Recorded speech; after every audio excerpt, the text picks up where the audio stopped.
రుణమాఫీ గురించి నిలదీయొచ్చు, రైతు భరోసా ఏమాయని ప్రశ్నించొచ్చు, ఇందిరమ్మ ఇండ్ల గురించి అడగొచ్చు, కొత్త రేషన్ కార్డుల సంగతి ఎల్లబెట్టొచ్చు, తులం బంగారం ఎరకజేయొచ్చు, స్కూటీల గురించి మాట్లాడొచ్చు, పబ్లిక్ తిప్పల మీద కడిగేయొచ్చు. ప్రతిపక్షాల పనే అది కదా. ఏడ సందు దొరికినా అడగాల్సినవి బరాబర్ అడగాల్సిందే, కావాల్సినవి డిమాండ్ చేయాల్సిందే. గిన్ని గానం ఉండంగా అన్ని పక్కకు నూకి గీ కథ ముంగటేసుకుంటే ఎట్లా సారు? మీ ప్రభుత్వం 6 నెలల కంటే ఎక్కువ ఉండే పరిస్థితి లేదు.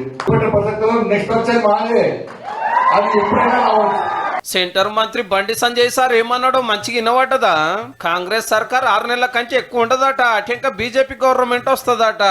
ఎమ్మెల్సీ ఎలక్షన్ లో కమలం పార్టీని గెలిపియాలని ప్రచారం చేసుకుంటా ఈ మాట అన్నాడు సారు. అసెంబ్లీలో బలగం చూస్తే కాంగ్రెస్ 65 మంది, కాలరకెళ్ళి వచ్చిన వాళ్ళు 10 మంది.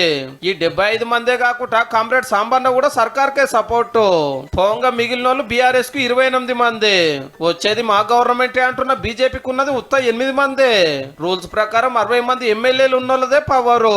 సర్కార్ వాళ్ళకి ఇంకో 16 మంది ఎక్కువ ఉన్నట్టు. ఒకళ్ళ ఎంఐఎం పార్టీకి నిమ్మతి ఇచ్చానంటే వాళ్ళు 7. లెక్కలు గిట్లుంటే సర్కార్ ఎట్లా పడిపోతుందో నెత్తెంటికలు తెల్లబడ్డ రాజకీయ పండితులకు కూడా అర్థం కాని ముచ్చట. ఏ బీఆర్ఎస్ బీజేపీ ఒకటై కుట్రలు చేస్తున్నాయి. కమలాన్ని గెలిపిస్తానికే కారోలు ఎమ్మెల్సీ ఎలక్షన్ లో పోటీ చేయలేదు అనేది కాంగ్రెస్ వాళ్ళ మాట. బారాస భారతీయ జనతా పార్టీ లోపాయకర ఒప్పందం ఉందని నిదర్శనంగా ఈ ఎన్నికల్లో బారాస అభ్యర్థి నిలబడలేదన్న మాట కూడా దయచేసి ప్రజలు గమనించాలి. ముఖ్యమంత్రి గారు ప్రమాణం చేసిన మర్నాడు సందే అటు బీజేపీది ఇటు బీఆర్ఎస్ ఇదే పాట. ఈ సర్కార్ 6 నెలల్లో ఊలిపోతుంది, 3 నెలల కంటే ఎక్కువ ఉండదని. నడిమిట్ల పార్లమెంట్ ఎలక్షన్లు వస్తే వీళ్ళు చెరో 8 గెలిస్తే గులాబీ పార్టీలకు గుండు 0 వచ్చే.